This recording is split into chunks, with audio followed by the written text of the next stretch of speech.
நாம் தமிழர் கட்சி வந்து சாதி மன்னர்களை கணக்கு எடுத்துக்கொள்ளவில்லைங்கிறதா நீங்க நினைக்கிறதா? இல்ல, அவங்க எல்லாருமே இன்க்ளூசிவா கொண்டு போய் ஒரு பாலிடிக்ஸ் பண்ணணும்னு நான் தமிழ்ல பாக்குறாங்க. டு பி ஹானஸ்ட், எனக்கு சில இடத்துல உறுத்ததான் செய்யும்.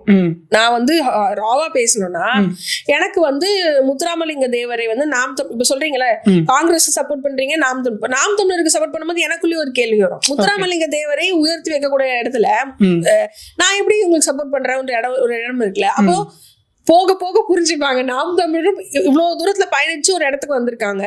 இனிமேலும் அவங்க அந்த இடத்துல இருந்து இப்போ ரெட்டைமலை சீனிவாசன் பத்தி பேசுறாங்க, MC ராஜா பத்தி பேசுற இவங்களே முத்துராமலிங்கத்தை பத்தி பேசும்பொழுது என்னால அதை ஏத்துக்க முடியல. இமானுவேல் சேகரனை பத்தி பேசுற இடத்துல முத்துராமலிங்கத்தை பத்தி பேசும்பொழுது என்னால அதை ஏத்துக்க முடியல.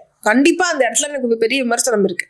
ஆனா அதையும் அவங்க கடந்து வேறொரு இடத்துல வந்து நிப்பாங்கன்னு நான் நம்புறேன். ஏன்னா சில கட்சிகள் கிட்டதான் நான் ஸ்கோப்பை பாக்குறேன். சில கட்சிகள் இப்போ காங்கிரஸ் மாதிரியான கட்சி